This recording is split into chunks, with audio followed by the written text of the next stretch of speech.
everyone, it's Lisa from Made Lee. It is October 9th and I did all my fall decorating, except I don't really like one of my pillows on my sofa. So I'm gonna make a pillow cover, cushion cover really quickly, and I'm gonna show you how I do it because I think it's really easy and really simple and fast, and anyone can do this and update their cushion covers all year long without spending tons of money. I have a 14-inch pillow form. I went ahead and I cut 2 pieces of fabric. This is some really pretty fall fabric. I happen to love the little foxes and the leaves, so I cut 2 pieces of fabric that are 14 inches and a half squared. So because I'm going to be using a 1/4 inch seam, and I have a simple regular zipper. These are actually really cheap zippers I got from Amazon, but they work just fine. I think these are the types that you use in dressmaking. They are a little bit more flexible, so I'm going to use that. And what we're going to do, and I'm really bad at making videos. I don't have a tripod. My son said he's going to get me one, so until then. But this is what we're going to do. On our first piece of fabric, we are going to be directional, so my foxes are standing this way. I want to make sure that my zipper is going to be at the bottom of the cushion when it's over. So we're going to take the zipper, the face side, the side with the little pull is going to go face down along the bottom edge. And you can go ahead and pin this. Now you can get a shorter zipper. This just happens to be the zipper I have on hand, so I use things I have on hand. So what I'm gonna do, I'm just gonna line it up.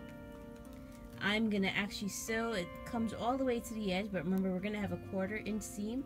So I'm gonna pull my zipper in after I attach this edge, so that way I can sew all the way to the corner and the little pull can pretty much be all the way into the seam.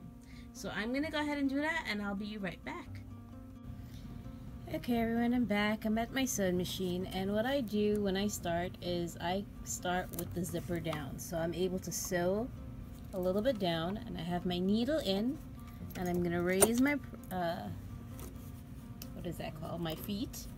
And then I'm just gonna go ahead and grab the zipper, and I apologize for my unmanicured nails and a little fumbling, but I'm going to go ahead and pull that zipper up past the feet, which is usually very simple when I don't have a camera in the way. There we go. Sorry about that again. So it's past. I'm going to drop my feet again, and I'm using some brown thread so you can see. I'm going to go ahead and I'm just sewing as close to the teeth as I can. I'm going to remove my little clips.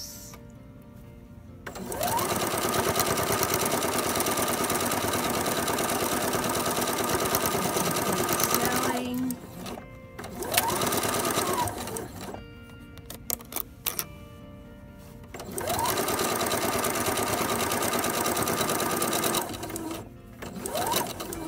All the way to the very end. So now that we've sewn the zipper on to the right side of the fabric, what I do is I go ahead and I turn it over,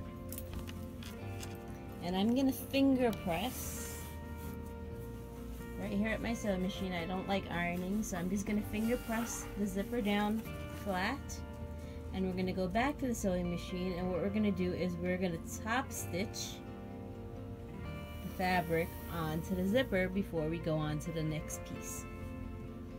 Okay, I hope I explained that well. Be right back.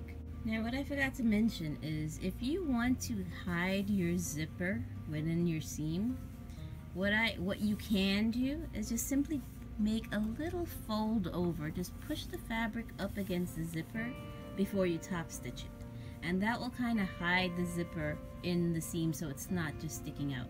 So like I said, I don't iron, I just do this at my sewing machine. The faster the better, so I'm gonna go ahead and do that now.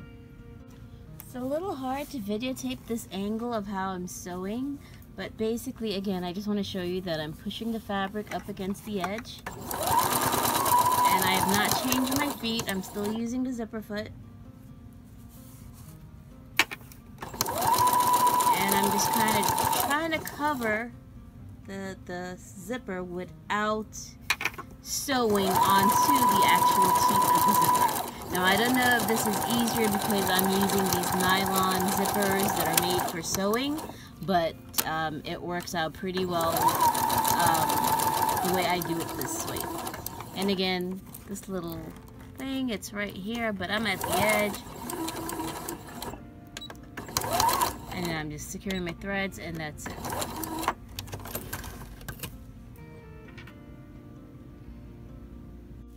Okay, so the zipper has been sewn on to the front piece and top stitched.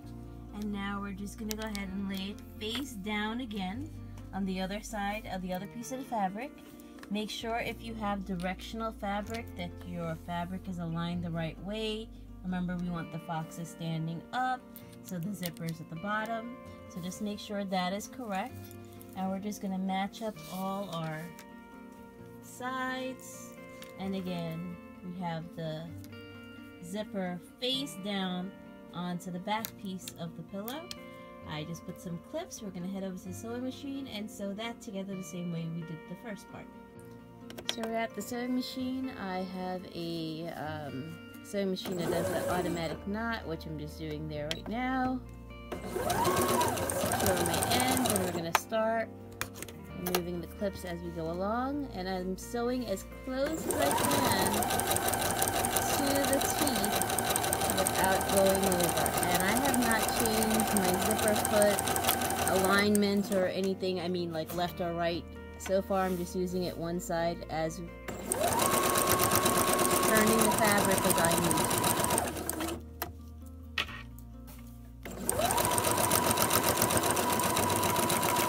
And I usually sew very fast. I don't care to be very straight and precise. These things are for me.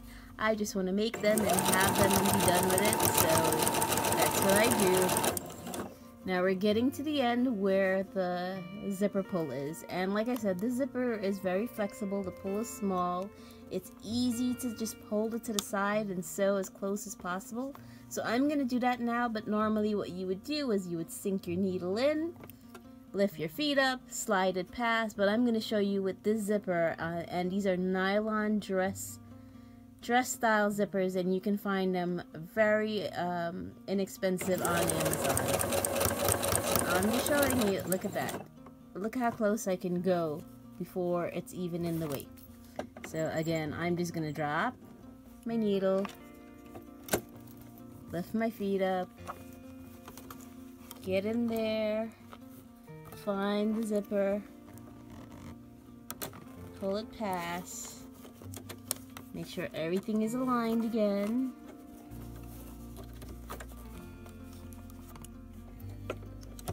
Put my feet down and continue on to the end.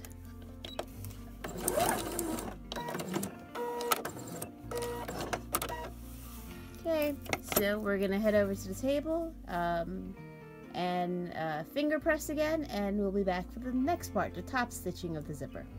Okay, we're back at the table. Our pillow has been sewn all three sides, and we have the opening, so we're just going to turn it inside out. We're going to put our pillow form in, and I'll be right back. I forgot to mention one other thing before we turn it inside out. We're just going to clip our corners just as close as possible without going into our stitching, like so, and then turn it inside out. Okay everyone, our pillow form is in. We've zipped it up. It's nice and tight. I don't like loose pillows, so I always, if it's a 14-inch, I usually do 14.5. If the pillow form is 14 1/4, I usually cut my fabric 14 1/2, so it's nice and tight. Let's say it's a 16-inch pillow form, I would cut my fabric 16.5 inch and do the exact same thing. If it's a 12-inch pillow, it's a 12.5-inch fabric pieces that I would cut, and that's how I do it with the zipper. Now there's other ways of making pillows that's also very easy, such as an envelope form that if you're not comfortable using a zipper, but I just wanted to show you it's very easy to do. And you have a nice quick cover for a pillow, and you can change and make these seasonally. Hope you enjoy my tutorial.